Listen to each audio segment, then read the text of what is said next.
Hey, hello. Welcome to episode number 9 of the People We Love podcast. I am Adam Choi. And that's pretty good, I think. It's not too bad being me. So what's up? I've been thinking a little more about the direction of this show. I thought at first it wouldn't be people talking about celebrities and public figures so much. And I thought I wanted this to be more about people talking about people from their personal lives. But I think all the episodes, whether it's been someone talking about someone famous or someone they know, the episodes have, turned out pretty well. So I suppose I'm pretty much down for guests to talk about whoever they want, basically. Which I suppose contradicts what I set out to do initially and mentioned way back in the 00 intro episode. But anyway, I don't got much else to tell you people right now about that stuff. So today's guest is JJ Tyson. Originally from North Carolina and a UNC grad, JJ is a comedian and ukulele player now living in Los Angeles. He grew up playing piano and his musical hero is Tom Lehrer, the piano player, singer-songwriter, and satirist. When young JJ first discovered Tom Lehrer album and heard the Masochism Tango, the rest was history, as they say.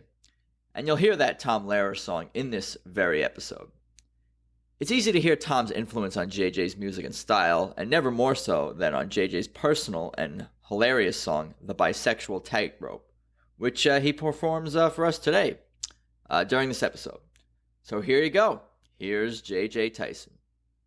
So, Mr. JJ, thanks for stopping by the studio here. Good to see you. Hey, good to see you. Thanks for having me. Oh, for sure. Exciting times. Looking forward to this conversation.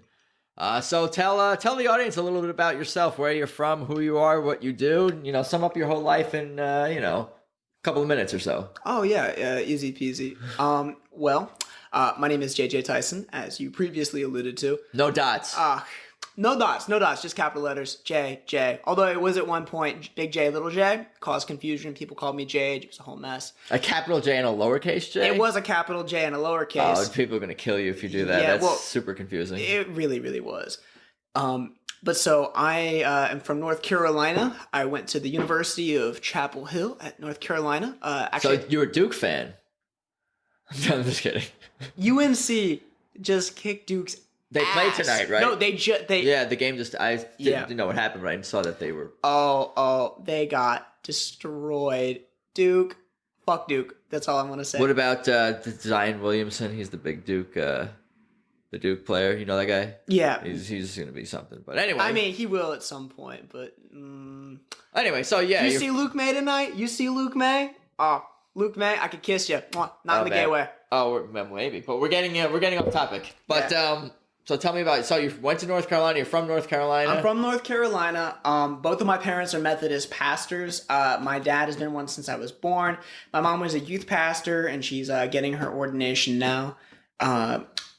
Two of them are... they're great. They're great. And so... what else did you want to know? Yeah, so you're from Carolina, and you graduated from somewhat recently. Yeah, I graduated last year, 2018, May. And what did you? Congratulations! What did you study there? I studied advertising, journalism, and mass communications. Very cool. Which is a mouthful, and it was actually really difficult to fit the whole thing on the diploma. I bet. So you studied there, and you graduated somewhat recently, and you moved to Los Angeles with some friends, correct? Yeah. Well, actually, just one friend. So there were... UNC has a Hollywood internship program, and my buddy Drew Vollmer that I was in a group called False Prophets with. Shout out to False Prophets, comedy improv sketch, best at UNC. So Drew got an internship at Always Sunny in Philadelphia. Exciting. Yeah, and I actually had an internship with a game show that was like it was supposed to be a cash cab, but in a limo. And right before I was about to move out, they told me they were moving production to Utah for tax reasons. So I was left with a choice of I could either stay in North Carolina and get a normal job, or I could come out here as planned just without an internship. So I picked the latter. I drove out here in my old Ford Explorer. I think you made the right decision. Yeah, I appreciate it. So far. Yeah, so far. Actually, I almost died in New Mexico. Is that going to be the title of your biography? I almost died in New Mexico. The JJ Tyson story. I almost died in New Mexico. What happened there? Oh, it was, for a near-death experience, it was really like anticlimactic. I was driving and some asshole in, I think it was like a Toyota, passed me on the right. I didn't see him, and I was merging lanes, and I wound up spinning out in the middle of the highway. And the thing is, there's no barrier on the side. There's no guardrail. Insane. So I spun a full 720 and went into the median, and my car got stuck in the middle, and it wouldn't start for a full minute. So I just sat there. I waited and was like, well, is this the end? And lo and behold, it Wait, so started you up. were in the middle, but cars were still from both sides you were in the way of both. No. It was there was a median area. There was just no guardrail to the median. Gotcha. So I wasn't in danger necessarily of getting hit after initially spinning out. I think a couple of cars had to swerve and afford me. Luckily, one of them was a Dodge. It all worked out though. It all worked out. So you made it to LA In one piece. In one piece, and what brought you here once you realized that this internship fell apart? Well, not that you need to know the answers to all these questions right now. Most people do not, and many people, including myself to some degree, are trying to find the answers to these questions. Hey, did you bring charcoal? Did I bring charcoal? What is Yeah, that? because you grilling me. Oh, oh no. Okay, so I realized that I had to get a job pretty much immediately. I was living with my aunt, but I was in Redondo Beach. I couldn't stay there for too long. I didn't want to put her out too long. And I got a job at an advertising company the second day that I was out here. That's awesome. Yeah, it was nice. So pretty much right after, as soon as I could, I got my own place. I started doing open mics around here, comedy. I completely left out that I did comedy before I came out here. Yeah, well, we're gonna go back to that, and we're gonna talk about your comedy influences, and obviously, I mentioned in the intro some of the comedy and the ukulele stuff that you do. But so you came out here and you were working and you're going to the open mics and you're doing it. That's great. You're making things happen. So let's go back to your comedy and your musical influences growing up in North Carolina up through college and moving to LA and all that. You can speak on that. Okay, yeah. One of my first memories of really being exposed to comedy. Comedy Central was blocked in my house. There was no way they were letting me watch. Is it a religious? Because of the religious upbringing? Or? I mean, I wasn't allowed to watch Pokemon until I was 8. They eventually kind of figured out it wasn't demonic and laid off of that. Oh man! But you said you were close with your parents. Yes, I am. I am close with my parents. I love them both very much. The early years they were fairly protective because I was my mom's first kid. And I mean, by the time they got to my youngest sister, I mean, she was watching Toonami with us at age 4. So So it was more about being the older child and them protecting you than any sort of religious... Well, I was sort of like a dry run for them. My dad had 2 kids before, but overall, it was very much... they were just trying to figure out what worked and what didn't. Yeah.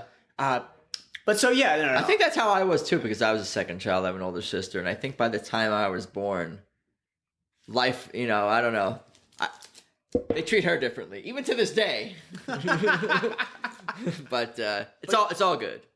I appreciate my parents very much. But okay, so tell me more about your musical. Growing up in comedy.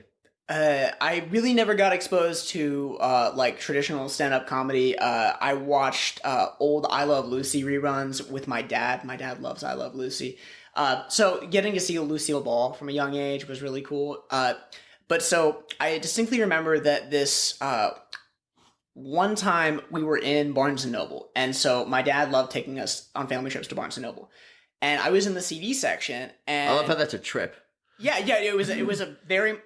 You want to know what the honest truth was? An outing, I guess. The best nights that I can remember of my childhood where my dad would take us all out to On the Border, the Mexican restaurant, and right across we were in Fayetteville, North Carolina at the time. There's an On the Border and there's a Barnes & Noble right next to it.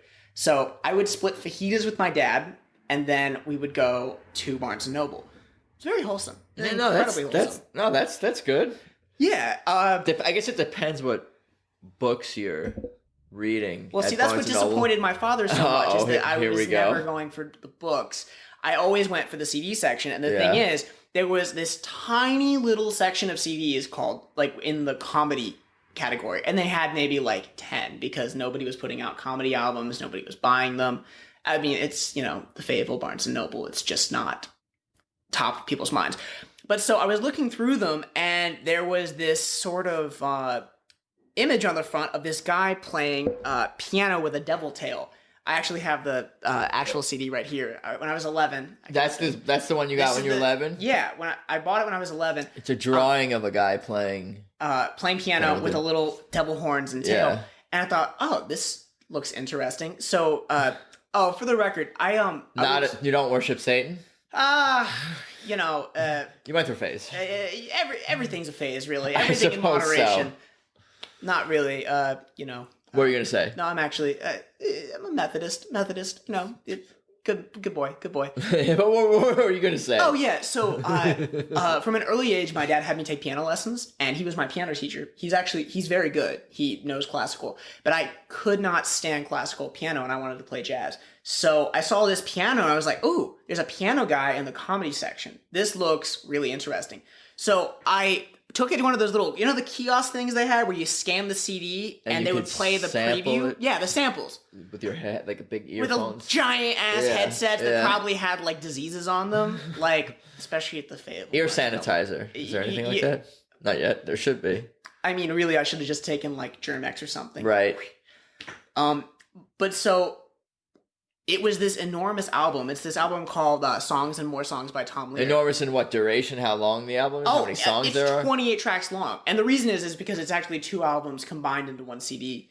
But they're all shorter songs? Or? They're all, pretty much all of them. I think I'd be able to fit on there. Yeah, so I'm not sure if I've actually said, Tom Lehrer is the guy who was the artist on these. Of course. And so he had all of these different songs that were like hilarious to me. And actually, the first one that really stuck out to me was called the Masochism Tango. And you were how old when you... I was 11 and I didn't know what masochism was. Yeah. And so I had this... You just like the rhythm and the words and the way it sounded?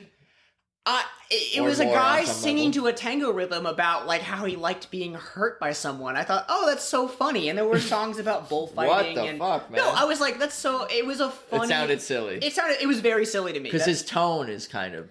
silly, fun tone. Yeah, and there were other fun ones on there. Like, there's the hunting song, which is about, like, skirting hunting laws, and a song where he does a Russian accent for the whole thing. So I just thought the whole album was funny. But I was reading, he speaks fluent Russian.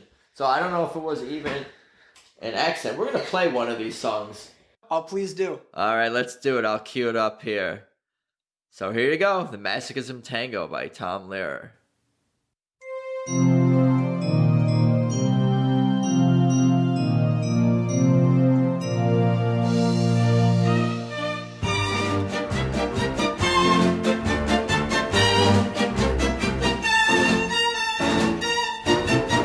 I ache for the touch of your lips, dear, but much more for the touch of your whips, dear. You can raise welts like nobody else as we dance to the Masochism Tango. Let our love be a flame, not an ember. Say it's me that you want to dismember. Blacken my eye, set fire to my tie as we dance to the Masochism Tango. At your command, before you here I stand. My heart is in my hand. Ugh, it's here that I must be. My heart entreats, just hear those savage beats, and go put on your cleats and come and trample me. Your heart is hard as stone or mahogany. That's why I'm in such exquisite agony. My soul is on fire, it's aflame with desire, which is why I perspire when we tango.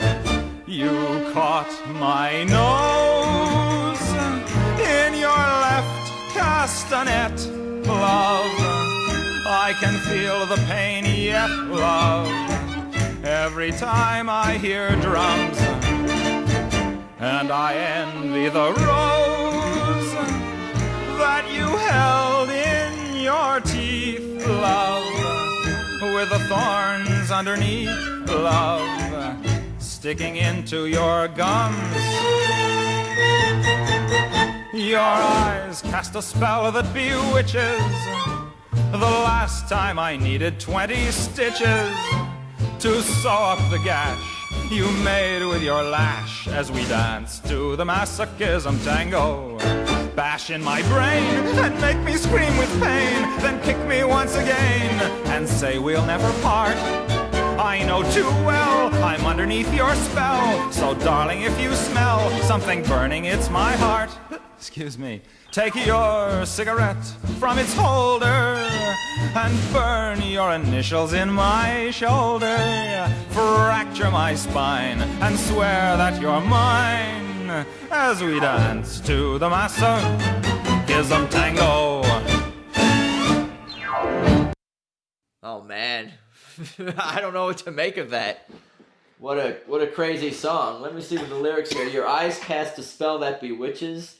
The last time I needed 20 stitches To sew up the gash you made with your lash as we danced. to the Masochism Tango. Wow. I want to say the last verse too. Take your cigarette from its holder and burn your initials in my shoulder. Fracture my spine. And swear that you're mine. As And we see, you dance can see to where the I thought Masochism this Tango. was. I didn't understand what masochism was as an 11-year-old. I don't think I understand it now. Yeah. You clearly never had someone choke you just a little bit in bed. Yeah. Yeah. I got to find that balance, the right amount. We'll see. We'll see. Stay tuned to find out. Right. That's okay. But go on with what you were saying about the album. So he had these sort of like comedy songs that were all just for piano, and I thought, oh, these are great. But so I bought the album because somebody gave me a Barnes & Noble gift card. It's the classic church lady Christmas gift, is the most wholesome thing they can give you. And you're turning it into the Masochism Tango. The Masochism Tango with the I mean, like, those poor church women probably felt so betrayed, but they didn't find out. So did when you were with your dad after having the Mexican food? Oh, did you? Did he know that you were purchasing this album? Yeah. Did he know what it was? There was a interesting conversation there.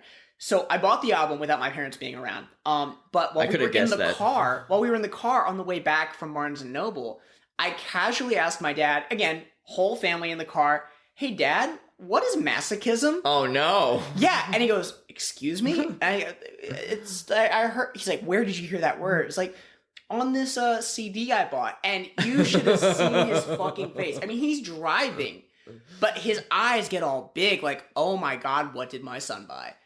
So See, I think that would just make my family probably uncomfortable, but not like angry. They'd be weirded out and be like, "What the fuck?" But well, you have to remember, I was 11, right? Pastor's son, and that's true. My little sister. Oh yeah, exactly. There's car. a lot of things working against this being an interesting moment. Experience. Yeah, anti-wholesome. So my parents took the album from me, and they were like, "Well, we want to know what's on it." And so I think they were expecting like a "Hit Me Baby One More Time" kind of thing. Yeah, this was it's about 12, 13 years ago, something like that. Exactly. So they took the CD and they play it in the family car with both of my little sisters in the car. And I'm like, I'm like thinking I'm never going to get the CD back. And the very first song on the album is making fun of how snooty Harvard people are. And my dad went to Duke and he thinks Harvard people are snooty. Sure. So he thinks it's hilarious. So he listens through like bits of the album, and then they're like, "Well, where's the masochism song?" So I play it. I tell them what track it is, and they're like, "Oh, well, I guess you can have this." I think Tom Lehrer won over your parents by that point. Exactly. They're like, "Well, he's playing the piano. It's a good influence." Right. It's artistic. It's creative. It's the guy's clearly smart, to put all these songs together. And obviously, we'll get more into his bio, here. Of course. Because he was, was he a Harvard teacher, Harvard grad? Tom Lehrer is maybe one of the most interesting figures in 20th century. He's still alive. I forgot about that. I forgot about. Yeah, I guess I forgot. I shouldn't have put him in the past tense. Tom Lehrer is alive. He's not much of a public figure anymore. He's pretty much retired from public life. Every now and then he pops up at Harvard or a university class. He was born in 1928, 38, 48, 58, 68, 78, 88, 98. So this dude is fucking over 90 years old. He is over 90 years old. When was his last public appearance or interview, or even if it was a print interview? Do you know? I can't think off the top of my head. I know I saw a video of him performing in like a classroom from maybe like 5 or 10 years ago. Yeah, I guess my question is the guy still with it? Oh, okay. So- you want proof that he's still with it? He tweets. Oh, he doesn't tweet. He doesn't tweet. I think I might have told you about this before, but so there's this song. It's actually on the album. It's called "The Old Dope Peddler," and 2 Chainz actually sampled it for their song called "Dope Peddler," but they realized they needed permission. So realizing that he was still alive, they wrote him like a physical letter and were like, "Mr. Lehrer, can we use your song?" So Tom Lehrer, you wouldn't expect him to know who the hell 2 Chainz were. 2 Chainz was? Is 2 Chainz singular? Is? Because it's 2 of them. Yeah. That's a different conversation. Yeah, I agree. So he responds to 2 Chainz and says, I believe the exact quote is, "Dear Mr. Chainz, or may I call you too? Y'all motherfuckers have permission to use the old dope peddler." That's the greatest thing. And this is an 85-year-old Jewish guy, secular Jewish, from New York who's responding in this way. That's funny to me. He's fucking still got it. He's a cool cat. He really is. So back in the day, do you mind if I go through his basic? Yeah. We can. We'll tie it all together. Your music thing and him, and we can jump around. It's all good. We're gonna get power of editing, maybe. That's right. So, Tom Lehrer was basically a prodigy as a kid. His parents, he knew he was something special, but he had sort of a rebellious streak in him. So I gather. Yeah, he, I believe, went to Harvard at the age of 15 to study math. But so while he was at Harvard and later a teacher at Harvard, he wrote this really sarcastic fight song for Harvard's awful football team called "Fight Fiercely, Harvard." One of the lines is, "Fight fiercely, Harvard, fight, fight, fight. Let's try not to injure them, but fight, fight, fight. Let's not be rough, though. Fight, fight, fight. And do fight fiercely. Fight, fight, fight." And, you can hear his, northern accent come out. He's style. Yeah. But so he got famous around the school for this really funny song he'd written. And was the football team offended by this or something? Because he was kind of saying that they're bad or irrelevant or not tough or just making fun. It's really almost making fun of just football. Oh, yeah. No, it's 100% making fun of Harvard football. Yeah. Overall, I don't know how offended everyone was, but I know the general student body thought it was pretty damn funny. So he gets minorly famous, as a student. And he's 15 already? Or is he was older than 15. I believe this is after he graduated, and he was a professor. Oh, he's teaching. I'm not totally sure. Okay, no worries. Yeah. Yeah. But so he gets minorly famous, and people are asking, he's just performing this, around kind of as a joke at parties. And so people start asking him, well, what are your other songs? So he starts writing more and more, and eventually he gets the money together to make a tiny little, like an EP basically. Yeah. And it just gets distributed locally, and it blew up. So you have this professor who's, just teaching math and playing piano as kind of a joke at parties, suddenly becoming sort of a public figure. So gradually this escalated to the point that he... See, the thing is that stand-up comedy as it exists now really didn't totally exist then. So he never actually referred to himself as a stand-up, like a musical stand-up in the way that Bo Burnham is now. But he is pretty much the prototypical, he's not prototypical, he's sort of the original Bo Burnham in that he would have funny piano songs that he introduced with what is effectively stand-up and perform it around. So gradually he grew in influence until he was touring around the country and he couldn't keep up his teaching job. And he went full-time as basically a satirist. And as he was going along, he wound up writing a bunch of funny love songs and parodies of popular songs of the day, but also started writing political stuff. And the political stuff is actually where it got really interesting because it's the Cold War. Yeah, no, it's quite an amazing story, and I'm guessing that he should be counted as a stand-up, even if he's sitting as a piano, because it's not. I'm guessing it's not just the songs that he wrote. He wrote what he was going to say, how he was going to introduce everything, and to the T, probably how he was going to say it and what rhythm. And his the intros are sometimes funnier than the songs. Yeah, and those were all written out, and I'm sure he would use them over and over again when he went from city to city touring. There was this one album I listened to earlier today, just in preparation for this, and he starts his introduction with, "Ladies and gentlemen, I appreciate you coming to this ordeal." Ordeal. And then just goes from there. Like, he has a sense of humor about himself. Absolutely. Humility. And that's maybe what makes him so interesting just as a person, is that he never, he didn't put himself above other people, even though he was a genius. Pretty much by all accounts, this man is an absolute genius. And he was always incredibly humble about it. And I think part of that is because he always treated his own, like, comedy career almost like it was a joke in and of itself. And that, I mean, the truth is, it's absurd to think that this, like, secular Jewish kid who went to Harvard at 15 would get discovered, not even get discovered. No talent agent was, like, scouting him out, would gradually become known as a funny pianist and then become someone with the notoriety that he eventually obtained.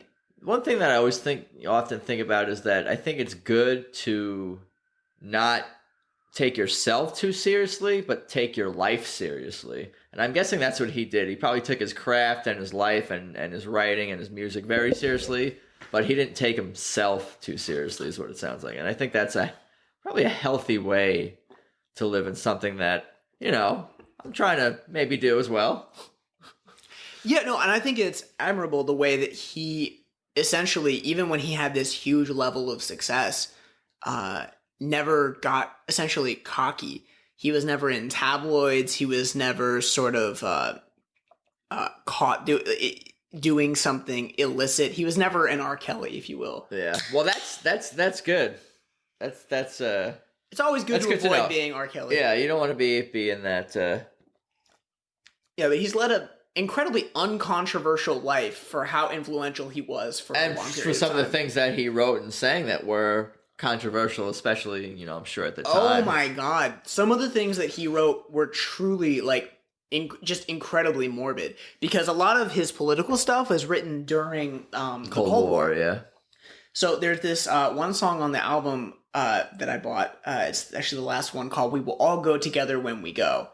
And essentially it's talking about, well, if a nuclear bomb blows us all up, then we all die at the same time, so no one has to be sad about it, and no one has to mourn, because we're all in this together. I can't argue with that. As long as it's instant. But yeah, that's funny, though. I like the dark stuff, too, as well. Oh, and so one of the other just interesting things is that you would think maybe if he's mostly a comedian and secondarily a pianist, that he wouldn't really be that good at the piano. In fact, one of his critics once reported he played the piano, quote unquote, passably. But there's this one song called Clementine, and it's where, the old folk song, in a cavern, in a canyon. Yes. Darling Clementine. Exactly, Darling Clementine. He reimagined it in 4 different ways, as a standard old school pop song, as a new school beatnik jazz song, as a Mozart opera, and as a Gilbert and Sullivan operetta. Basically, it's like a 4-minute song, and he's playing in these 4 incredibly distinct styles, and the piano playing is actually is incredible. Just his he's just putting a bunch of remixes into one track. Exactly. He's so versatile. Anyways, I'm just going on and on. No, I can tell that you're passionate about the dude, and you're a big fan. So after you bought that first album, your parents, heard the tracks in the right order to not make them throw it out the window in the car. Oh, how did your music and your journey into the fandom of Tom Lehrer progressed from there? Well, one of the first things that happened is that I went online and I bought a book of his sheet music, which is not something that, I was supposed to do. I was supposed to be playing classical songs. And so I said I was going to learn the Masochism Tango. That was the first song you wanted to learn? That was the first song that I was truly excited to play, was the Masochism Tango. And so I was playing it, and my dad came in and was like, what are you playing? And I pointed to it. He goes, no. This is, you can do this on your own time. So gradually. What do you mean on your own time? Wasn't that your time? No. In strict piano playing households, like mine at the time, I was to play 30 minutes of music from a book called John Thompson's first grade book for the piano. Yeah. And a book called Bach for Beginners. Those were my two piano books that I was allowed to play from. So I got more into Tom Lehrer stuff because he was writing in sort of the jazz style. And that over time got me into jazz because he was writing at a time that jazz was very, very relevant. It was very much like integrated into popular song. And actually I ended up loving jazz so much I essentially stopped playing classical after a while, and my dad basically said, you can play what you want. I can tell you're really passionate about jazz and not classical. They gave up. He gave up. But in the end, I think he was happy with it because I think all my dad really ever wanted was for me to enjoy playing music. And that's nice. What I enjoy from music is not the same as his.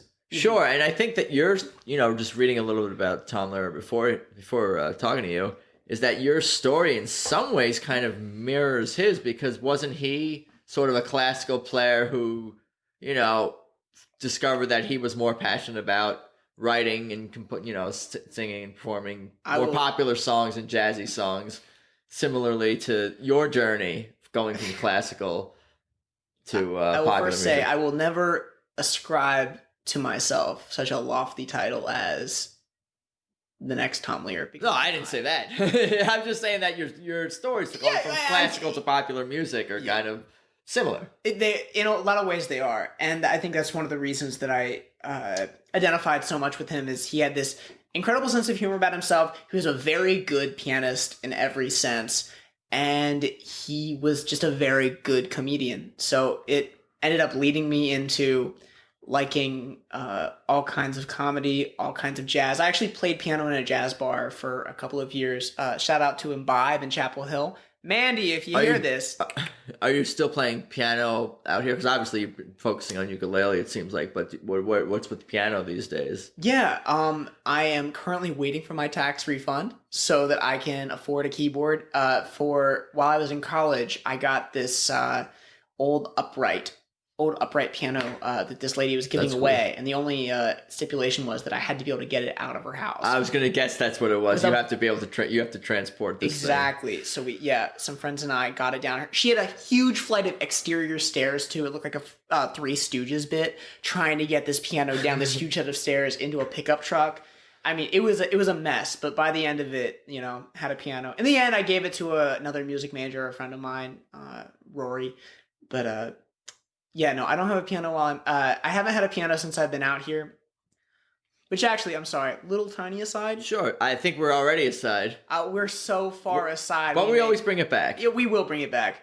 My mom asked me to play piano for Christmas Eve service when I was back home in North Carolina last Christmas. And I thought, oh, of course, I can do that. And when I got back, I had not played the piano in so long that I couldn't find my bearings. And I mean, I've been playing Christmas music for forever. And I didn't regain them until Christmas Eve. I had to play... A Christmas miracle. Yeah, it was a Christmas miracle. You found your touch. Yeah. There must be a God somewhere. So the ukulele thing is more or less kind of... I mean, not that you don't love ukulele. It's just kind of more out of necessity that you're playing it. Do you prefer to write and sing and compose and perform on piano more than ukulele? I'm gonna be straight up with you. No, I hate writing for the piano because it's harder. It's so. There's only 4 strings on that ukulele. There are only 4 strings on a ukulele, and there are 88 keys on a piano. I would much rather figure out. ukulele is easier to figure out chords for me anyway. Sure. So I can write something with the chords and then figure out the melody more organically. Versus if I'm on piano, I feel the pressure to sort of figure out the melody as I'm writing, which can be difficult. I could follow that thought process for sure. So the first time that I did musical stand-up, though, I used a keyboard. And it was... So actually, the whole reason I started doing musical stand-up in the first place is because I was in this comedy troupe at UNC, and I got up to do my bit, and I forgot my entire set for 45 seconds. I stood up there and sweated and stuttered. This and was could not just remember this was a just for a sketch, improv or sketch. So it's this group called False Prophets at UNC, and we did improv, stand up, and sketch. So I was doing stand up for my part of the show, and you forgot your stand up bit. Completely forgot it, and it wasn't even that good. Like, it was bad stand up anyway, and I forgot it for the first. Well, maybe that was a 45 blessing seconds. in disguise. So the next time I was like, I realized that if I wrote something with music, then I would remember lyrics because they rhymed, and I was kind of singing them, and I felt more comfortable doing that. So I wrote it for the piano. It was 2 songs, one about nuclear proliferation in China, which I wonder where I got that from. Sure, Thank you, Mr. Lehrer. where's the influence there? I can't imagine. And one about taking a vegan girl to a Denny's restaurant. That's funny to me. I appreciate it. It's always nice when comedy is they funny. probably do have vegan options, but it's called grits. Yeah, you have to work hard to find it, and it's not a place where you would probably want to take a vegan, because or anyone particularly self-conscious. Nothing against Denny's. I've been to Denny's somewhat recently within the last... I think everybody at some point, and it's often someone's lowest point, they got good pies, man. I'm not shitting on their pies. Yeah. I'm just saying, if you're in a Denny's, think about your life choices, and if you're satisfied with them, go forward. But if not, I think it's okay. Reevaluate. Just don't be there every night. It's okay, Denny's. If you want to advertise on here, you're more than welcome. I'm going to say once a month. If you eat at Denny's more than once a month, think about your own choices. I think once a month is too much, but who am I to judge? Okay, so you're starting to play these comedy songs in college at UNC. Yeah. And so the next show comes around, and I've written these songs actually on the piano, but I couldn't borrow a keyboard. The person who I borrowed the keyboard from last time couldn't lend it to me. So one of my friends, actually, no, it wasn't one of my friends. I saw this guy named Josh Rosenstein. He's a local North Carolina comedian. He's hilarious. But he did this song with the ukulele at a comedy show that I saw. And I was like, oh, that's such a fun instrument. I wonder if I could do that. So I bought a ukulele kind of on a whim. It's the one I have with me. I have 2 ukuleles. I have one that like plugs into an amp and everything. Mm-hmm. But this guy's been with me for 8 years. His name is Bud. Bud the ukulele. You would name your ukulele. I would. And I did. And it's always been a Bud. I bet. No, that's good to hear. Oh yeah, but so I did these songs that were written for piano on ukulele. And after that, I mean, the thing is tiny.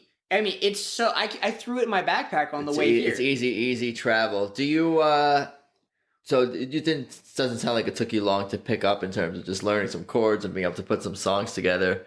It seemed like it was fairly I will say this now. If you ever just think you can't learn a musical instrument, learn the ukulele. Yeah, I have a bunch of friends who bought them and play them. My dad just got one, and I've been thinking about getting one myself as, someone who plays guitar. If you don't hit any of the strings and literally just strum, you make an A minor 7 chord. There you go. And then if you put one finger on the strings, you can make an A minor chord, an A7 chord, a C chord.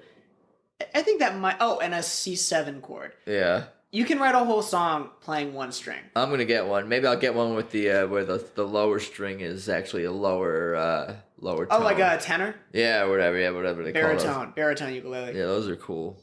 They sound like a real instrument, too. I mean... the ones that don't have that, it's like more guitar-y kind of Exactly. It feels more natural for me to be playing something like that. At times when I've messed it around on. complements my high voice. The high tone of the ukulele, I sing in a higher register anyway. I remember in choir in high school, they tried to put me at a bass, and after like a few days, they just took me off. And how did that make you feel? I felt like a complete failure. You didn't have to fake it anymore. Yeah, exactly. No, like that's as low as I can go, and it sounds fake. Yeah. I can go low, but I can't necessarily sing low or high. But, I've seen you go lower. Hey, we're all... Ayo. Okay, so anyway, you're going through college and you're playing these songs, and it seems to be going well, and you're learning the uke. Yeah. You're a little Tom Lehrer Jr. out there, and... I wish. No, but... UNC? So, gradually, becomes pretty well known that, like, at least among the comedy community at Chapel Hill, which is not very large, that most of my stuff is ukulele based. And so I started writing just a song per show. Started going to open mics, started getting more into it, and I had a really good time with it. And I knew that it was something that I wanted to pursue. So, do you mind if I get a little plug in here? Sure, yeah, go for it. Sure. So I have a buddy of mine, the buddy I moved out with, Drew Vollmer, and I, we wrote a TV show for our student television station called Wheeling and Dealing. And I realized doing that how much fun it was and how much we enjoyed it. It was like a full-length sitcom, all that jazz. That's awesome. Yeah, I wrote the theme song for it. As you can guess, it's for the ukulele. But yeah, so I realized I really wanted to write television. I really loved comedy, and I figured the best place to make that happen was here. That's how I ended up on this very comfortable couch at my dad's. Comfortable couch. In the studio. Did you so you guys actually produced a TV show, a full like a half-hour sitcom? Yeah, so actually it was a little bit difficult to do just because they the standard length for a student television show in quotations, is 7 minutes. Sure. So I wrote this very first script, and it was like for a 22-minute show. And so I showed it to the head of student television, and she was like, well, I don't think you're going to be able to make it. I know someone with such a similar story who told me recently for a senior film project, they're like, I'm going to make a feature film. And everyone's like, nah, you're not going to do that. And then the guy went out and did it. Like, don't ask for permission, ask for forgiveness. That's what I'm learning in life. Yeah. How did it turn out, and what happened with the teacher? So it wasn't even a teacher. This was like not for any kind of school credit at all. It was just something I wanted to do. Yeah, exactly. And I'm not going to lie to you. The first one we did was like hellish. It was awful. Trying to schedule everybody, it was a nightmare because we had to cast everybody. We had a super talented guy as our sort of director and our cameraman, though. Nicholas Bafia, if you're listening to this, know that I love you, boy. Nicholas Bafia is actually, not only is he very talented and the current head of UNC Student Television, he's making a musical that he's hoping to qualify for the Oscars next year, because nobody has won a musical Oscar in, I think it's been decades. So there's this whole category. He's trying to make a feature. He's trying to make the rule, I think, is 45 or 50 minutes counts as like consideration for the Oscars. And the thing is, nobody has even submitted to the musical category in years, other than, I guess, La La Land. There's this whole it's all very technical. I don't exactly. Yeah, sometimes the musicals get nominated for comedy. Or other categories. Yeah. But so he realized that there's this technicality that allows basically submissions. And so if they can make this technically feature length film, and submit it, it's possible, not necessarily that they'll win by default, but there are just not that many musicals being made. So they're working on, just feverishly working on this really high quality project. I'm super excited to see how it goes. I'm sorry, I just wanted to plug in for Nicholas Bafia. Sure, why not? So why don't you play a song for us? You can introduce it, and I'd love to. So we're gonna get personal up in here. We are about to get personal. So I did not realize until I was, I guess, 19, that I wasn't all the way straight. Sort of like straight adjacent, as you might say. So I realized I had a really lovely girlfriend in high school that I cared a lot about. But I made out with a guy at a party while I was drunk when I was like 19. Haven't we all? No, I'm just kidding. No, I swear I'm kidding. I've seen your haircut. You're not kidding. Oh, no. I winked. You can't hear my wink, but I'm winking. Go on with your story. Absolutely. It's not about me. Oh, no.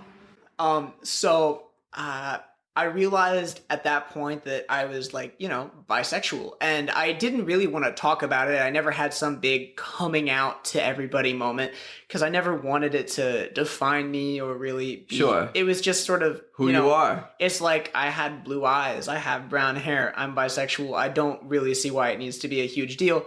But so it did feel like a huge deal when I told my parents, and I thought they were going to freak the fuck out. Yeah, how did that go? Believe it or not, so I had to introduce it delicately because I wasn't sure how it was going to go. I will say that my older sister is actually a lesbian who's married to a woman, so like she really was this before you came out, so to speak, to your parents? Oh yeah. No, okay, so like she broke the ground for me. Right. Really, I just planted the flag. The pride flag. But so, I wasn't sure how this was going to go. And so the way I introduced it was, hey, Dad, do you know what the Kinsey scale is? And he goes, I mean, yeah, sort of. It was, okay.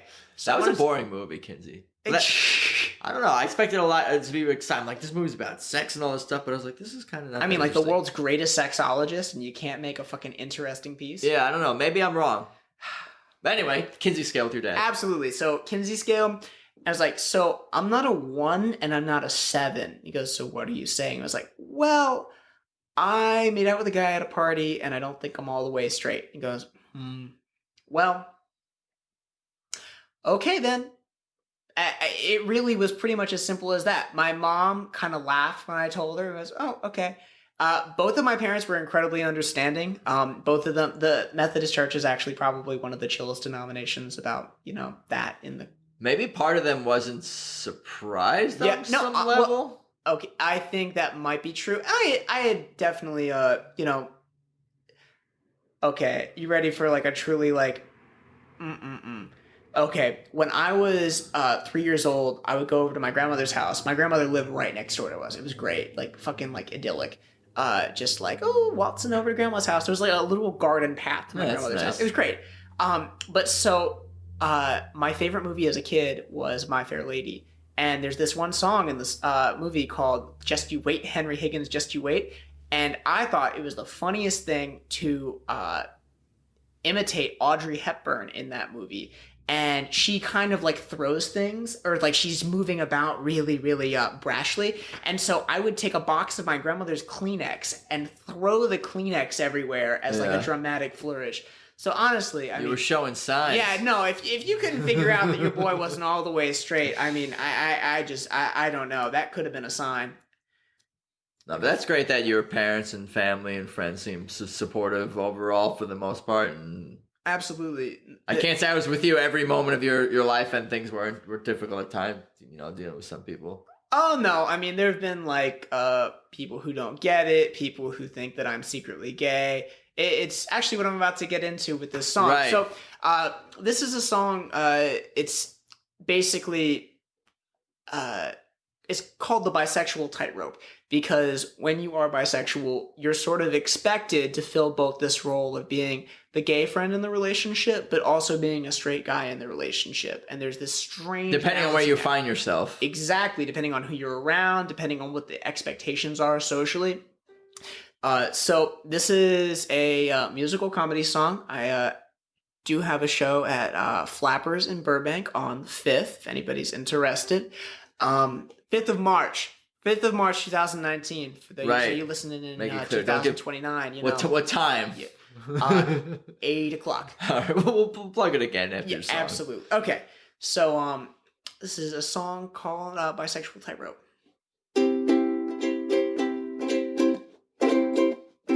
You gotta be gay but not too gay. You gotta be straight but not too straight.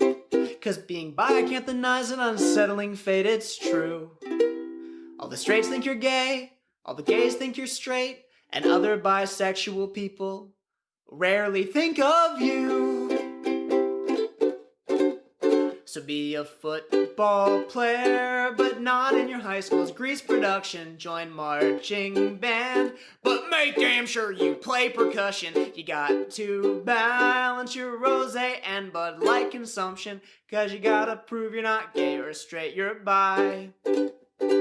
So listen to Ariana Grande, but say it's just because she's so fucking hot. Go to pride parades, but if a straight friend sees you, say you're lost. Go to San Francisco, but avoid the Folsom Street Fair at any cost. Cause you gotta prove you're not gay or straight, you're a bi. You gotta walk that bisexual tightrope. God, that came out gayer than I might have hoped. Walk that bisexual tightrope. You can't be too gay or too straight. For every Judy Garland musical, you gotta see one movie by Michael Bay. For every football game you go to, you're gonna have to go see one ballet. For every sushi restaurant you frequent, you gotta go to one Buffalo Wild Wings. You've gotta match your dropped jock straps to your dropped G-strings. For those of you who wondered, this is a G-string on the ukulele. So fuck a dude, but say it's just a couple of bros being bros. Wear tight pants, but say it's just cause the dryer shrank all your clothes. Fuck more dudes, but say it's just because you were straight and horny and you really still like girls. Believe me, you can like them both and it's totally fine. And you were thinking about Kendall Jenner's ass the whole time. Or you could just acknowledge your sexuality and avoid all the self-hatred. But God, that would just be too complicated. So for now, you gotta walk that bisexual tightrope. Yup, that still sounds gayer than I might have hoped. Walk that bisexual tightrope. Can't be too gay or too straight.